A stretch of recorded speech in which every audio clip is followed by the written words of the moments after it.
What's going on, Route 66 travelers? Hey, today we are pulling off the highway and we are taking a rest stop in the minor prophet book of Habakkuk.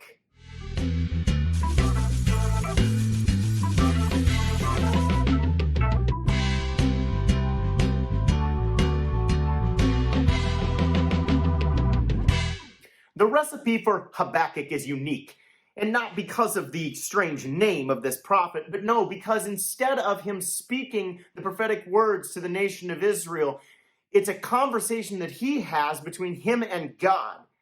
And because of this, it leads him to have this key word he always focuses on at first: why? He says, why, God?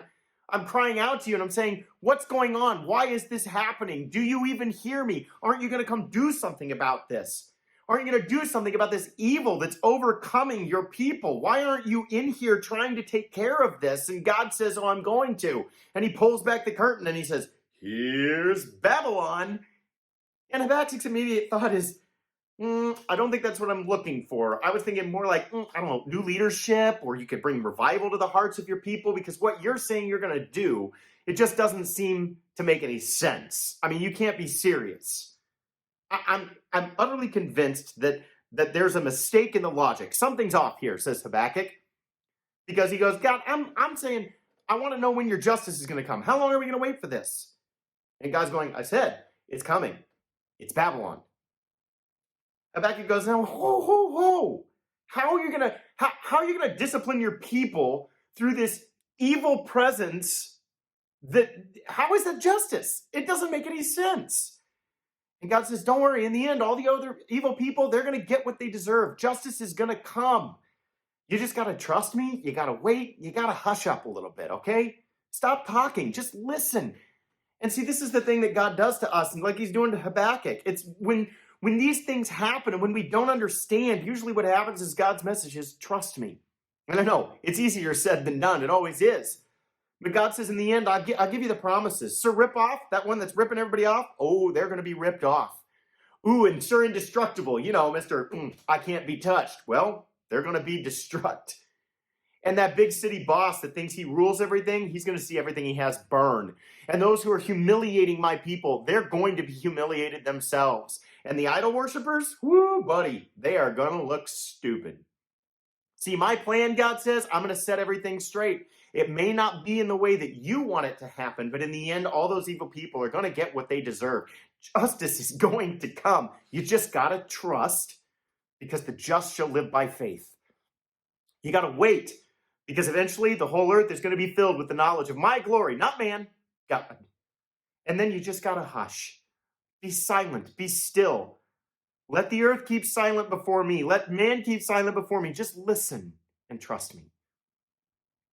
And like Habakkuk, maybe at the end we conclude that it is this faith, this patience, and a reverence before God that really answers their questions.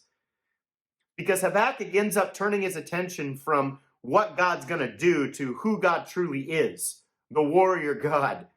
He says Yahweh's a great warrior, the wielder of lightning, and he's coming to set everything straight. Again, though, the circumstances haven't changed. God's plan is still intact with Babylon, but instead of complaining about it now, Habakkuk's moved into what we call a perfect faith.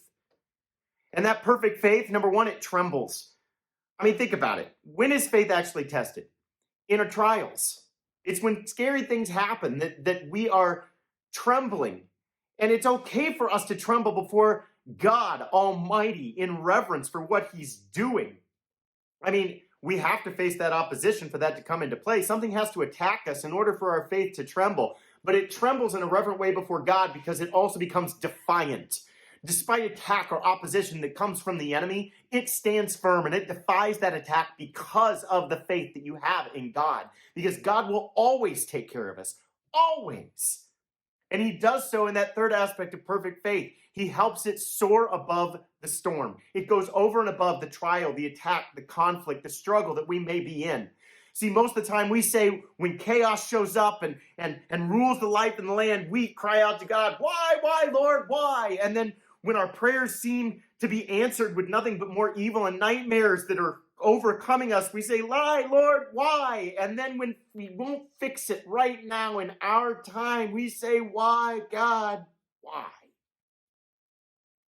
But see, it's that perfect faith that knows that the only actual logical answer he can give us is himself. Yeah, warrior God. That's the answer. And a perfect faith trembles. It's defiant in the face of the enemy's attacks because of its trust in God and knows that he will lead it to soar above the storm. Hey, keep studying your groups, your families, and individually. Memorize those scriptures that give you the strength and the power to overcome each day. And we'll see you back on the highway this next week as we jump into the next book in the Minor Prophets, Zephaniah. Until then, happy studying.